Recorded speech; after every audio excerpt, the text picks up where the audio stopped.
Good Monday, makers. Hope everybody had a fantastic weekend and is ready to check out some builds with me.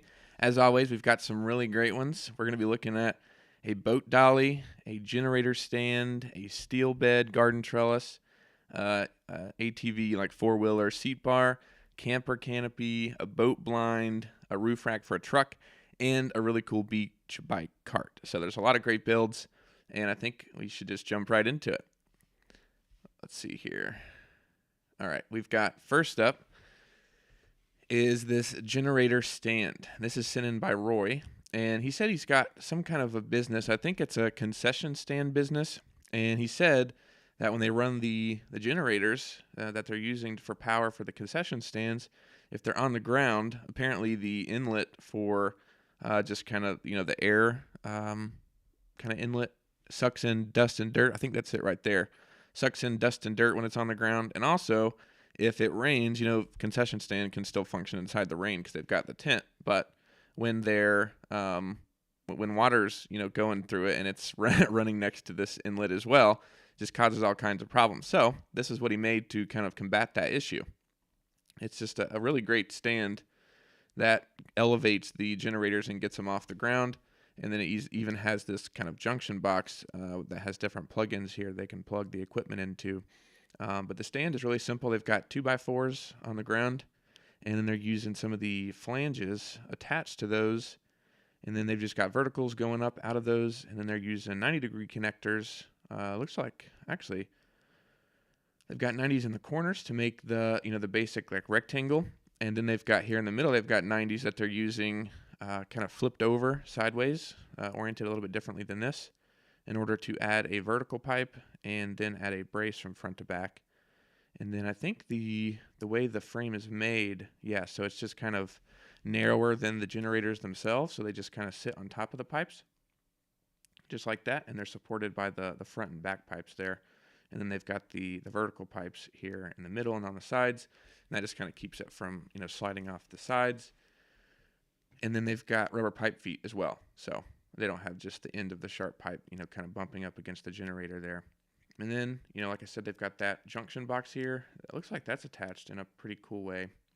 The T connector with a pipe going into it. I'm not really sure how it's attached there. Maybe like a threaded pipe insert or something. Not quite sure, but it looks like it's attached in a great way. And then he's got the wires that run to the generators. He's got those going into that junction box. And then he's just using a real simple method to secure those to the frame, which is just the zip ties there. Looks like we got Greg in the chat. Good morning from St. Louis. Cool to have you here. Thanks so much for stopping by. We've got, so he's got those wires attached to the frame using zip ties, which is just a great way real cheap way to kind of manage cables, keep everything organized. But it looks awesome. Looks like a great solution. Really great frame. There you can see everything's plugged up. And it's just a really simple thing to get these generators off the ground. But it looks like it's working great. And thanks so much for sharing that, Roy. Good luck with the concession business.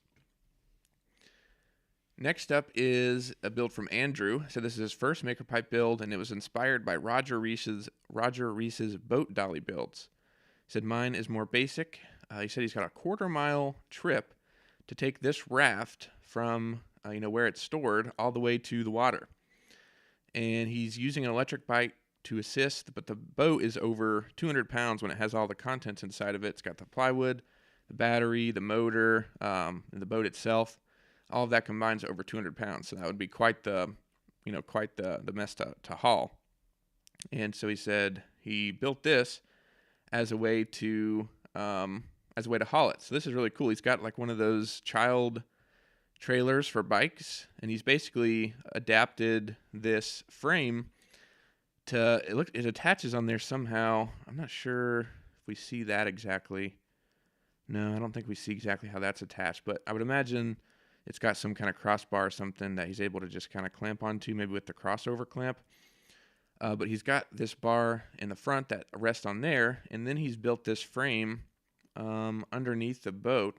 As you can see, it's got some long horizontal spans, and then he's got T connectors, basically adding some bracing throughout. And it looks like the middle or the axle is bowing a little bit here in the middle. I think maybe doing some bracing from side to side. And there's a lot front to back, but just maybe adding a couple side to side would help alleviate some of the pressure from the middle there. But instead, it's working great, even though it's bowing a little bit there in the middle. But he's got the axle. I think it's running. I wonder if it's running all the way through to the wheels on the outside, or if it's maybe just like independent axle on each side.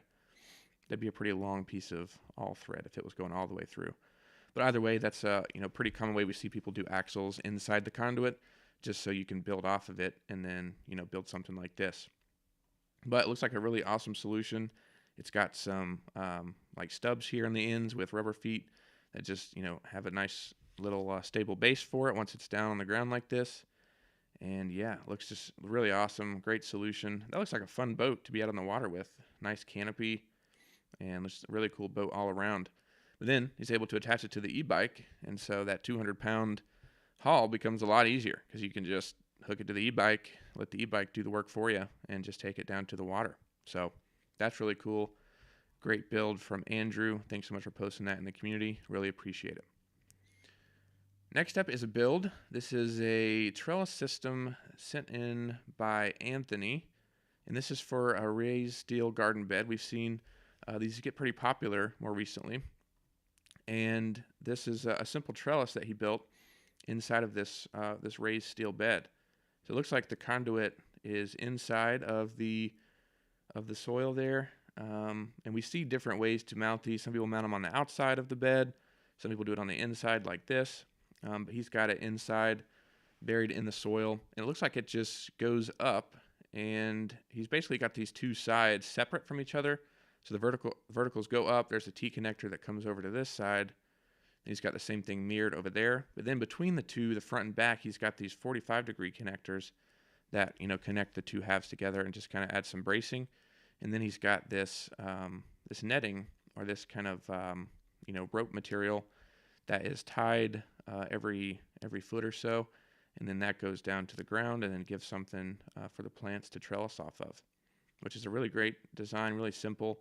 Looks like it's working awesome for this size garden bed, and you can even see some of the plants are starting to grab on in the back and are trellising. So that's really awesome. Thanks so much, Anthony, for posting that. And yeah, if you're doing any kind of gardening next year, just keep this in mind. Keep these steel beds in mind. If you don't know, if you try to use like treated wood, you run into issues because that can contaminate the soil. So then if you use untreated wood, that can rot easier, and you have to change it out like every year. So these steel garden beds are a great solution or a great alternative, and then you can combine it with conduit to kind of build it out and do different things. So keep that in mind when you're gardening next year. But thanks so much, Anthony, for posting that. Really cool to see. Next up is a build from Tony, and this is a Kodiak seat bar, he called it. It keeps loads from shifting forward towards the rider. And then he's got another rack, so he basically did two. So this one, he had like this cargo rack on the back. You just set stuff on top of it and then strap it down. And he added this bar that goes around. So the 3/4 inch connector goes around the bar. I think he said it wasn't the right diameter. So he did a method which is basically using a clamp to kind of squeeze the ends together, and that works if the pipe diameter is just a little bit bigger. We've tried it on larger diameter pipes, and once it gets to a certain diameter, it just doesn't really do the job. So he said it was kind of in between the 3/4 inch EMT and 1 inch EMT, and then he was able to just kind of squeeze the ends together until he could get the bolt through, and that's how he attached that. And then just added this bar that goes around, and then he just used 1 inch EMT on the bar to basically add the just another like cross brace. And he said this just keeps the cargo from sliding forward towards the rider. So that's really cool. And then on the front, he's got another bar that he added, kind of the similar thing, where it's just the flat normal rack that you have on these, and then he's added some verticals using 3/4 inch connectors. And then he's got the bar that goes all the way around and creates a tub, or kind of a place for this tub here when he's doing some gardening. So it's like the perfect dimensions and size to basically just set that tub down. And it makes it a lot faster when you're in the moment and you're trying to work, instead of having to put this tub down and then strap it around, or making sure it's secure. You can easily just just, slide it into this spot here as he's got it here. You don't have to worry about it sliding off the sides or sliding towards you when you're riding it, or, if you have to slow down really quickly, you don't want it sliding off the front. So it looks like a great solution for that. And I think he said this rack was also a little bit of a larger diameter, so he had to do the same method where he basically squeezed the connectors. So again, that's just something to keep in mind if you're trying to adapt the connectors to a larger pipe. If it's just slightly larger, I'd say, I'm not really sure exactly what measurement. He said between 3/4 and 1 inch EMT is what his was.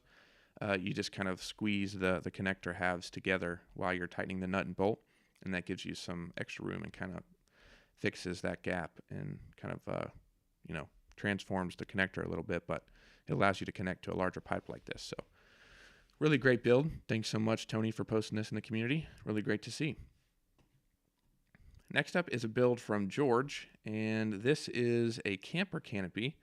It looks like they have one of those like miniature campers. These are really cool, and I think I've never really seen inside of one of these miniature campers, but they look really cool from the outside. And I would imagine it's basically just for sleeping, because that's one of the biggest challenges once you get to a campground.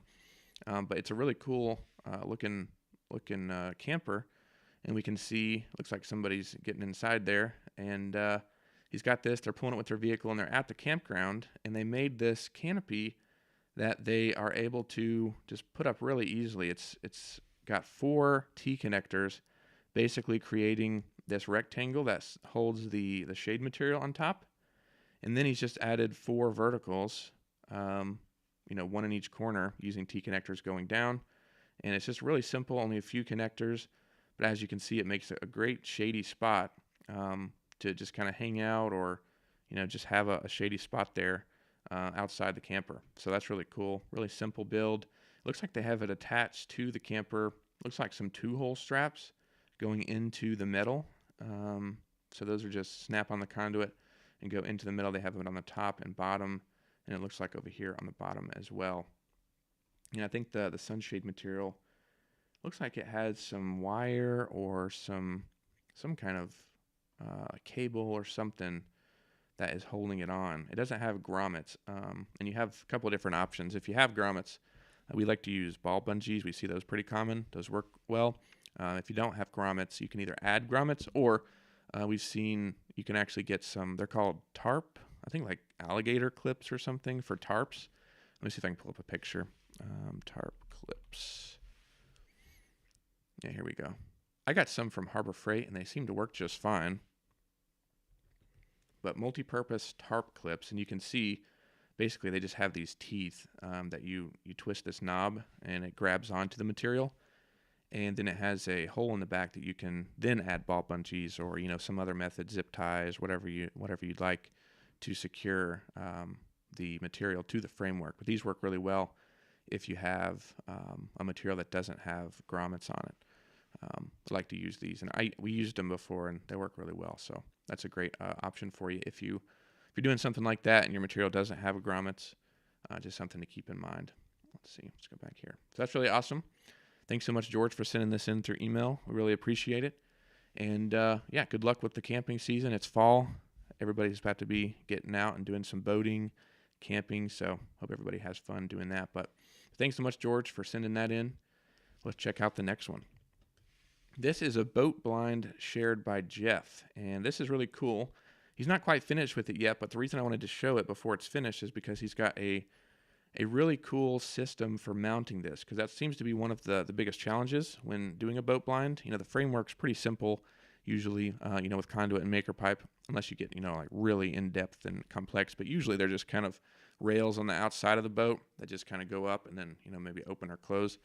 But usually the biggest challenge is figuring out a way to attach it to your specific boat, because we've seen people do it for John boats, even for kayaks, and different things. So figuring out how to mount your frame to the boat itself seems to be the biggest challenge. But what Jeff found out was there's a company that makes these, they're called accessory mounting brackets. I've seen them also called T-slot brackets as well, but they're made for boats that have this T-rail. So if you have a boat that has this railing type, it looks like it's Havoc, Ambush, Excel, Express, War Eagle, Edge, Other.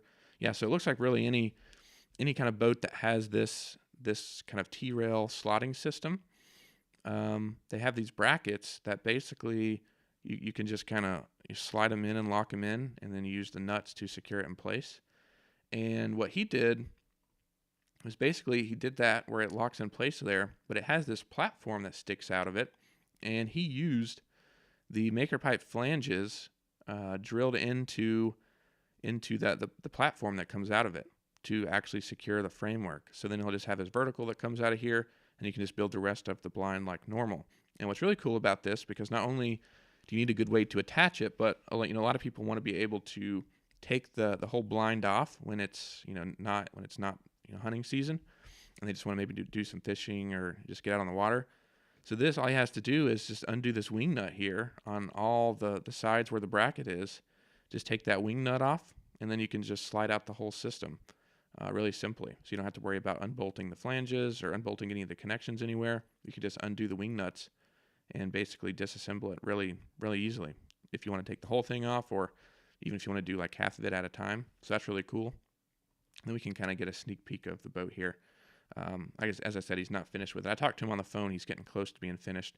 And it's looking great so far. You can see he's got basically a 2-rail system all the way around. And he's got that's where the flange is attached to the boat with the vertical pipes. And then he's using 90-degree connectors in the corners. And then it looks like 180-degree connectors in the middle. And so he's basically just creating this 2-rail system all the way on the outside. Then he's using adjustable angle connectors to create a kind of a pitched roof here. And I think he said he's going to go up to an adjustable angle connector in the middle.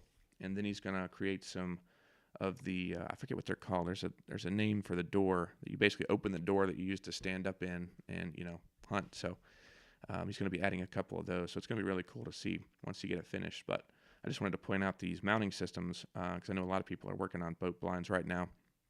And that seems to be a great system to have that panel coming out of it, or that not panel, but that platform coming out of it that you can attach a flange to really easily and create a quick release or an easily removable framework, and a good way for mounting it. You kind of kill 2 birds with 1 stone.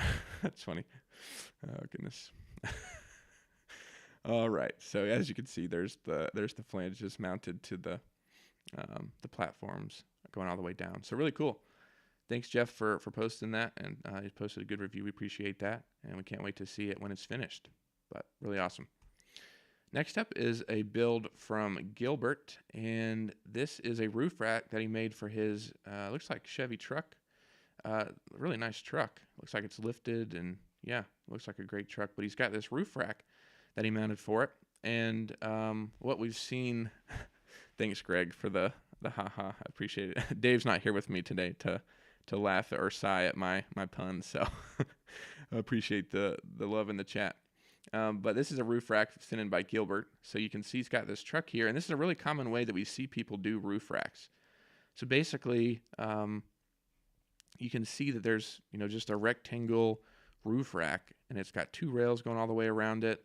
And basically, what people have been doing is building a rack, just to fit the dimensions of the roof, and you can build that off the vehicle on the ground, and you can basically customize it however you want. We've seen people add solar panels. We've seen people create partitions to hold different bins, different gear for camping or whatever it is that you need. We've seen people do kayak roof racks and different things. But once you have that built, you basically can attach it to the vehicle. If you have these factory or OEM rails already attached to the roof, you can basically just, as long as you have a horizontal pipe that runs, along the same, the same line on the roof, then you can use whatever it is to secure the actual conduit in the pipes to the roof rails.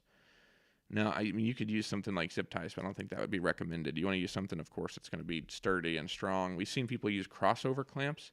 That seems to be a good solution because you have the rails already there on the roof, as we've looked at, and then you have the crossover clamp. Here we go. Have the crossover clamp. We've seen people actually in this video, maybe not here. I'm not sure where that is, but basically, if you have that factory rail, you can pretend that this factory rail or this piece of conduit is the factory rail, and then you can use the crossover clamp to add the conduit going across the factory rails and creating and securing it that way. You just, whatever you use, you want to make sure it's strong, of course, and it's going to hold up, traveling over long distances. We've also seen people have had, some different brackets that they found that work, but crossover clamps seem to be a really good secure option. But you just want to make sure, again, that it's safe and it will stay up there.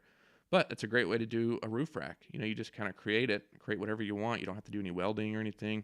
Just build it exactly how you want it up there to kind of fit the dimensions. And then you just figure out a strong solution to secure it to the roof rail. And voila, you got a really great roof rack that basically accomplishes whatever you want it to. Like I said, could be camping gear, could be kayaks, could be all kinds of stuff. So really cool. Thanks so much, Gilbert, for posting this. Really awesome truck and roof rack. Next up is a cool one. This is from Tim, and this is a beach bike cart. So we can see he's using 90-degree connectors, and he built this main framework here for the cart. And he's got some 180s in there and some other T connectors. And looks like some other kind of bracket that does like a crossover kind of thing. And then he's added all kinds of accessories. So he's got the cross pipe here between the 180s. I think that's going to be the axle for the wheels. Then he's added kind of a partition up top, basically just to kind of customize it to where it can hold different gear for going to the beach. Then he's added, looks like some handle off of some other kind of cart, maybe had laying around or something, or maybe bought it. But he secured that to the frame. Can't really see how that's secured there. But it looks like a great solution, whatever that is off of. You can also do the same thing with conduit, just have to bend a little bit. But that's really cool. Then you can see he started adding some, we'll call it decking. It looks like, I don't know if that is like some of that PVC kind of deck material, or it kind of looks like, when you go to the pool, like a hotel, they have those vinyl chairs, and they have the netting that going across with the vinyl netting. It looks kind of like that, but I'm not quite sure. Oh yeah, you can see it's like thick. It may just be wood, just painted white. But he's got that secured to the frame. And oh yeah, it looks like some kind of parallel clamp he's got there that he's got using to hold that front rail on. Looks like we've got CA Son in the chat. Just placed another order last night. Well, thanks so much for the order. Let us know what you're working on. That sounds cool. Appreciate it. But he's got the front bar connected. As you can see, there's like some kind of parallel clamp there. And then in the back, he's got the wheels added now going across, and those are you can tell some beach tires. Those are like the flat tire bike beach tires. But he's got that secured to the axle. I would imagine in the different ways that we've seen, using like a piece of all thread going all the way through, or even a smooth rod. But he's got that attached, and those are some big wheels and tires. So that's really cool. Perfect for the beach. Here's another close up of everything put together. He's even got this kind of like tripod thing on the front just to keep it level. That's really smart. So whenever you get to the beach or wherever you're going, you let go of the front here and drop it down. Everything is going to lean forward and fall forward, especially when it's got that height on it from the tires. But that's really cool. Nice tripod there for that. And then here it is. He's got some netting going around it, and here it is kind of all put together. I'm not sure what kind of netting that is, but there's all kinds of different things you could use. That looks like it's a pretty thick material, like a plastic netting, so that looks really good. I think just secured with zip ties, looks like holding it onto the framework. But here it is, the whole thing assembled. It's got the tripod, the handle, and everything. But you can either do it like this, where you hold the handle and you pull it, where you can walk to the beach. It's got the beach tires on it. It's got it loaded down. You can carry it to the beach. But he's also got it as a bike trailer. So I think this is an e-bike similar to the what we saw earlier, where you can pull it with the e-bike, similar to what we saw with the boat or raft cart. He's got this attached to his e-bike, so he can pull everything to the beach, or even just to the parking lot, and then you can carry it from the parking lot. But he's really awesome, and a lot of people ask for bike carts, and the biggest challenge with doing a bike cart is figuring out how to attach it to the bike, because you don't want it to be a rigid connection, because the bike will move back and forth. And if you have a rigid connection, it may not allow the trailer to move properly, just the same way on like a vehicle. You don't have a rigid connection on a vehicle hitch. So you need some kind of attachment method that allows the bike to kind of move kind of freely almost. Not freely, of course, but I mean, it'll follow the bike, but just not be a rigid connection. So you can see he's using those kind of crossover clamp things to hold the pipe that goes up to the bike itself. And then he got this Fat Cat bike trailer coupler attachment, and there's like 40 keywords from the Amazon search, as you can see here. But I'll put a link to this in the description. I'll update the description later with it. But basically, it's got this connection point for the bike axle here. Can't really see it close up, but it attaches to the bike axle with this black piece. Then it has this pin you can pull out, and so you can leave that attached to the bike axle at all times if you want. And you can just take this pin out if you want to release the trailer. But then it's got the this kind of springed hinge piece here that is able to kind of move freely and have that back and forth movement that you need.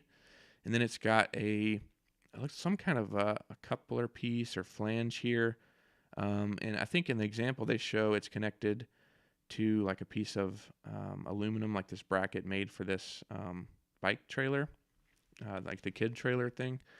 And it looks like it goes inside of it and then has a pin going through it. But basically you could do the same thing with conduit, because you could just put conduit, where's a good picture of it here, over top of that. It looks like silicone or something, or like just like a vinyl tube. Basically put conduit over that, drill a hole in the conduit, and then attach the pin through that. And voila. I mean, you've got a great attachment method. It's only $14. I would imagine something like this would be really expensive, but I mean, $14 is not bad for this. And as you can see, it looks like it's working great as an attachment method way for this trailer to secure it in place and create that motion that you need out of it, and just a really awesome solution for doing bike carts. So that's really cool, Tim. Thanks so much for posting that. Looks like a lot of fun. Have fun at the beach and enjoy the build. Thanks so much for sharing it. Really cool to see. And I think that's it for today. That's all the builds we got. It looks like we've got, CA said, making a goat barn on wooden runners with a floor that we can move around our property for our two Nigerian Nubian goatee girls. Nice. That sounds cool. A goat barn. Yeah, definitely share that with us when you get it finished. We appreciate the order and the business, and it sounds like a great project, so definitely feel free to send it over or post it in the community. All of these builds will be linked down below if you want to check them out. That's connect.makerpipe.com, and there were a couple on Facebook and different things, but that's all the builds. Thanks everybody for hanging out with me and checking these out. If you need anything, have any questions, feel free to reach out to us. But hope everybody has a good week. Thanks for stopping by, and we'll see you in the next video.